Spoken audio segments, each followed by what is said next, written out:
به همه بلینکای عزیزم، حالتون چطوره؟ امیدوارم که خوب باشین. من نبات هستم و به چنل یوتیوبی من خیلی خوش اومدین. بچه‌ها قبل از شروع ویدیو خیلی ممنون میشم که همین الان چنل من رو سابسکرایبش کنین، این ویدیو رو لایک کنین و واسم کلی کامنت بذارین. خب بچه‌ها توی این ویدیو میخوام راجع به روزه صحبت کنم.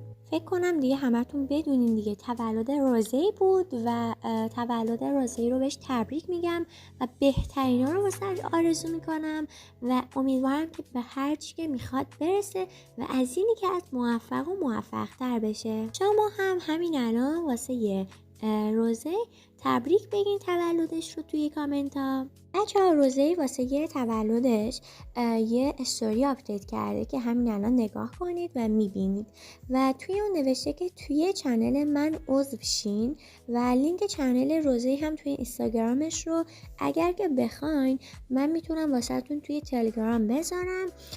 حتما توی تلگرام منم عضو شین و برین توی چنل روزه توی اینستاگرامش هم توی اونم عضو شین. و نوشته که سلام به همگیتون، این روزه اول از همه ازتون بابت تبریک‌های تولدم متشکرم. من خیلی دوستتون دارم و میدونم که مدتی نبودم اما واقعا داشتم روی یه چیزای سخت کار میکردم و براشون هیجان دارم. نمیتونم صبر کنم تا اون رو بشنوید. بچه فکر کنم که روزه هم مثل جنی و لیسا واسمون یه سورپرایز بزرگ داره و خیلی هیجان زدم که ببینم اون سورپرایز چیه. بچه صحبت قبلی که کردم همش توی شد، یعنی گفتم برو توی اون شو برو توی اون شو، خلاصه که شما دیگه فکر کنم گرفتین که چی گفتم. بچه اگر که نمیدونی روزه 27 سالش میشه و دیگه سنجاب کوچولوی ما داره بزرگ میشه و ادامه صحبت قبلیش هم گفته که خیلی ممنونم که 27مین تولدم رو هم جشن گرفتیم.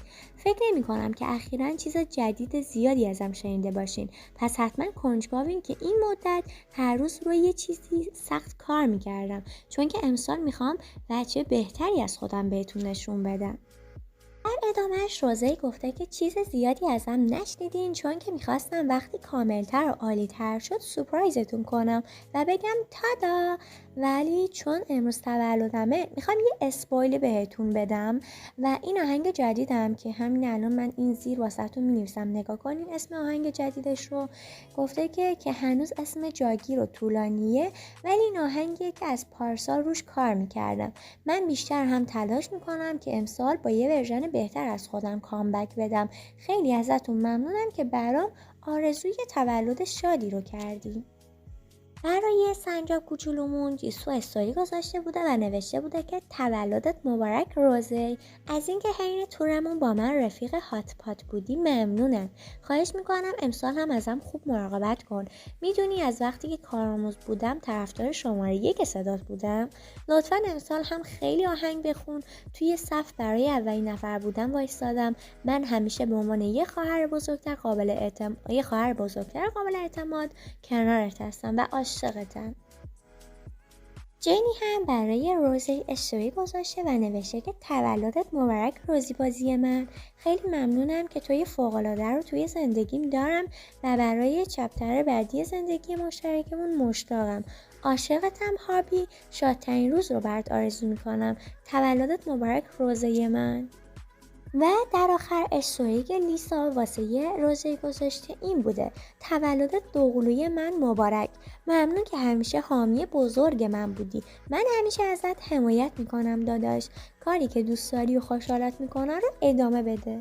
بچه‌ها باید بهتون بگم که روزه به بیش از 42 میلیون فالوور توی تیک تاک رسید و رکورد خودش رو به عنوان پرفالوورترین آیدول کره‌ای در تاریخ گسترش داد. خب بچه‌ها مرسی که تا آخرین ویدیو با من همراه بودین. حتما برین ویدیوهای قبلی منم نگاه کنین و لایک و کامنت هم یادتون نره.